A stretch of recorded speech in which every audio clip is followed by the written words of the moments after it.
everyone. My name is Kelly Miller, and I'm from our product marketing team here at Salesforce. And what I'm honored to talk to you guys about today is our brand new State of Marketing Research Report, literally launched today. So we're going to dive into some of the trends and the insights there as well. This is our longest running Salesforce research report and is actually the genesis of our entire research strategy at Salesforce. And now it's in its 5th edition. And this year it's bigger and better than ever. So we surveyed over 4,000 different marketing leaders and decision makers, and this is across all of the different industries, B2B, B2C, B2B2C, global survey, and we talked to different marketers across generations, as well as from small businesses all the way up to enterprises. So hopefully ticked off all of those, good best practices for surveys. And in this research report, we gained a lot of insight that ultimately helps us at Salesforce fuel a couple different things. So one is our understanding of what's going on in the market and where is the market going. But internally, it also helps us in the way that we go to market with our products. So all of us good marketers know, right? How do we position a message in a way that resonates with all of you guys, right? What are your pain points? What are you feeling? What are you looking for in marketing technology? And this also influences our roadmap, right? So understanding what are those things that are bubbling to the surface in terms of trends, and understanding how to prioritize those and work those in. So let's dive in. These first couple slides are just survey best practices, right? So how did we actually conduct this research? So starting with demographics, when I say global, I mean most countries. So you can see that there's 20 listed here that we talk to.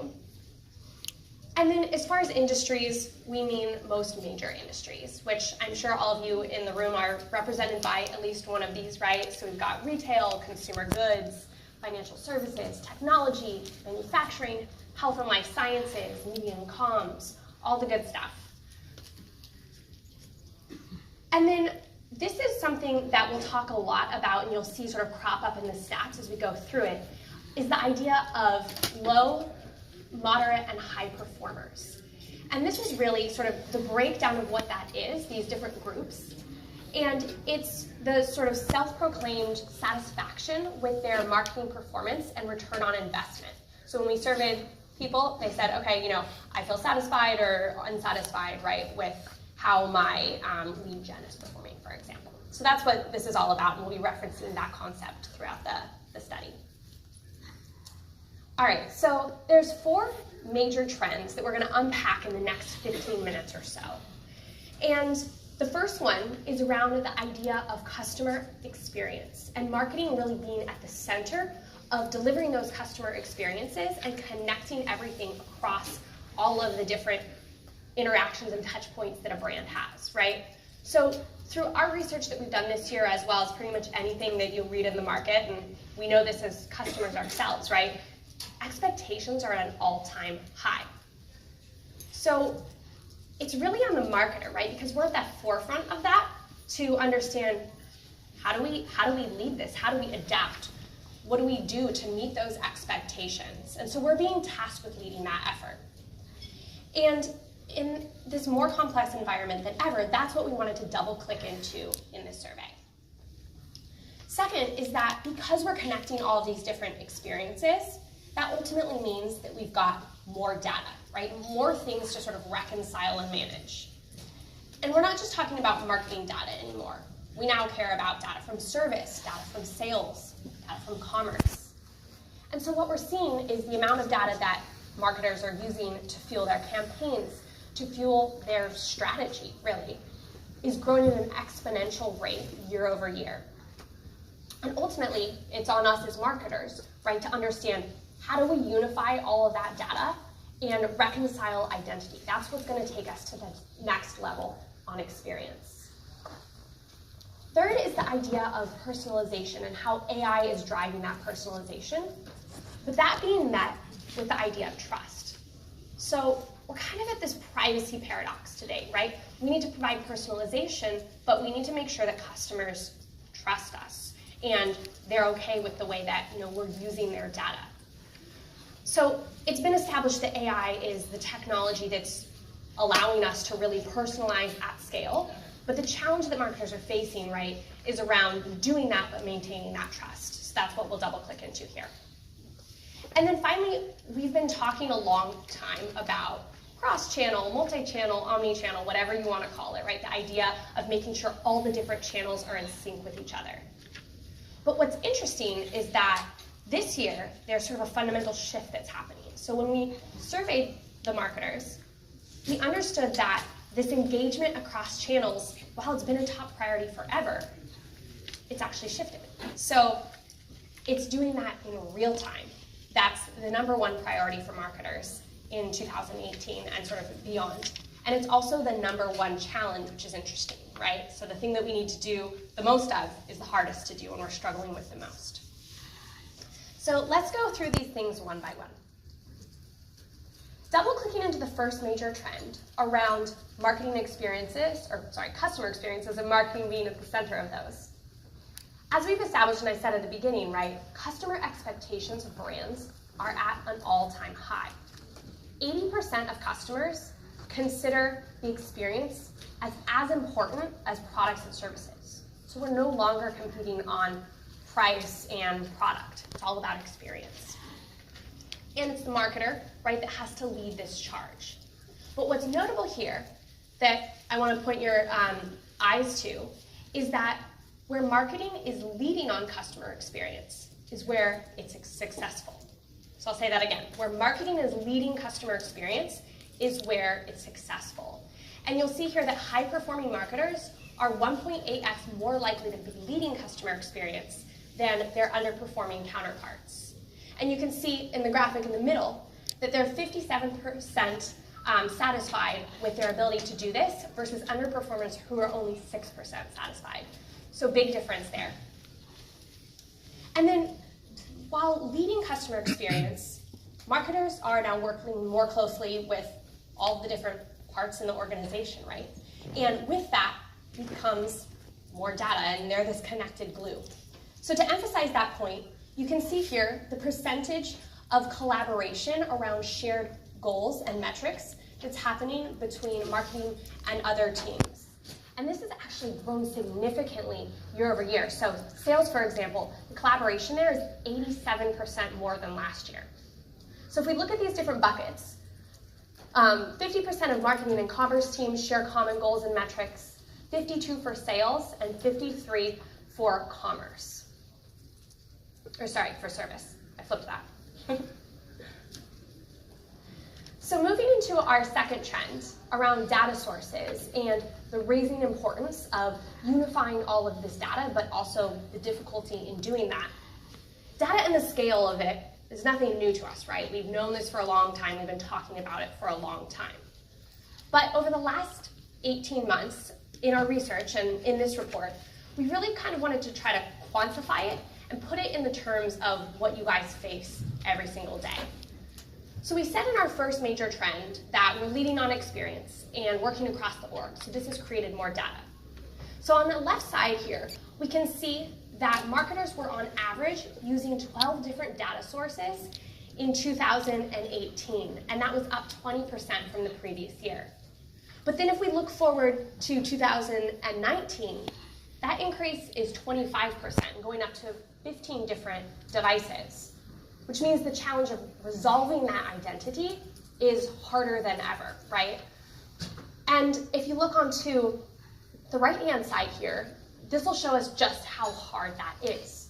So we've got all of this sort of hodgepodge of different technologies that customers and marketers, right, are using to try to reconcile identity. So we've got everything from core marketing databases to technologies that no doubt span a ton of different vendors, all the way down to sort of homegrown solutions. And marketers could select more than one in terms of things that they were using to reconcile identity. So the ability to solve for this and the level of integration there is going to be key for marketers. And that's really the challenge that they're facing. So with that, we're also noticing an interesting shift in the way that these technologies are being used. So as we saw on the previous slide, DMPs, or data management platforms, were one of the key ways that people were reconciling identity. And DMP has always been about data, right? It's in the name, but it was traditionally and historically used more for advertising and programmatic advertising and the shift to data-driven. But what we're noticing, and you can see from sort of the current top use cases, right? We've got 1, 3 about advertising, 5 is really around sort of creative optimization. But that's shifting. So if we look towards the planned use cases, 1 and 3 have dropped to 6 and 8. And now the DMP is used for things like insights, analytics, audience segmentation, and of course, identity resolution. So interesting shift that's going on there, and it's something that we're seeing in a lot of different technologies. So moving on to the third main trend.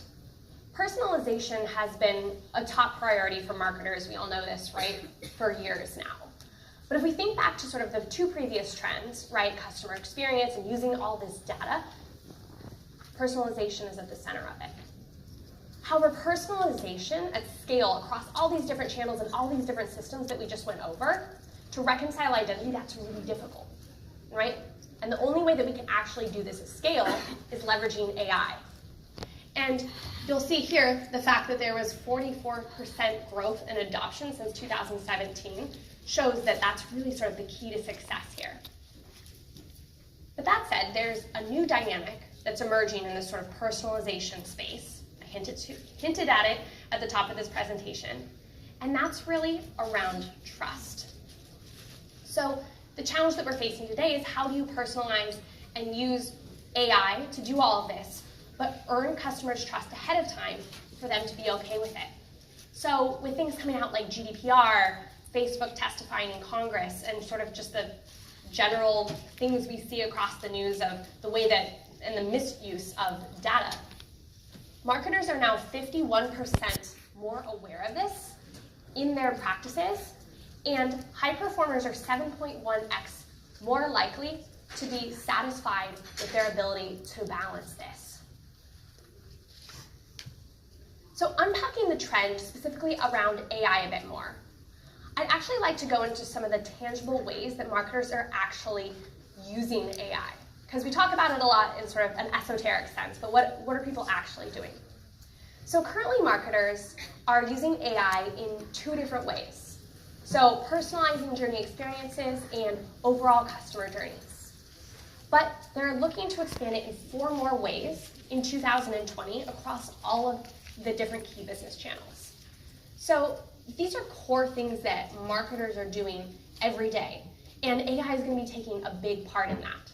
So audience segmentation, predicting journeys, and recommending different offers, things like that.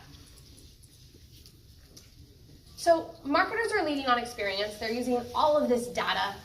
They're trying to reconcile identity. They're personalizing with AI, and they're trying to do this with the trust of customers. So what we'll dig into a bit more in this 4th and final trend is the new twist that we're seeing in the last 12 months around marketers' top challenges and top priorities.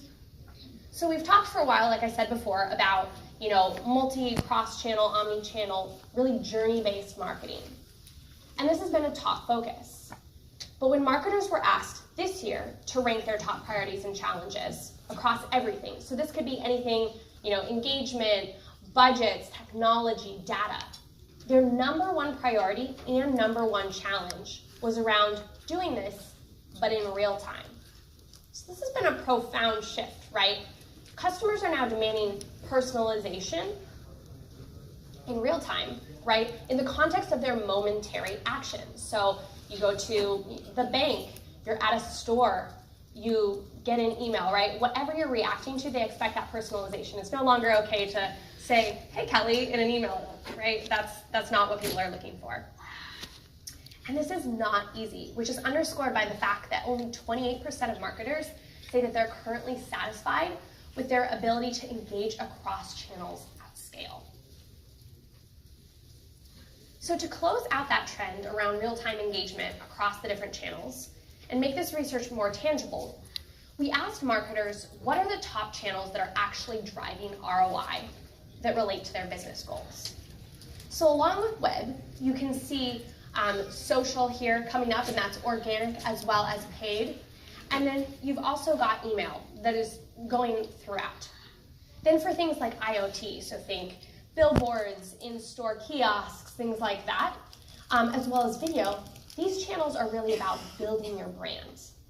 And then channels like communities are really around acquiring customers, engaging them, and retaining those people.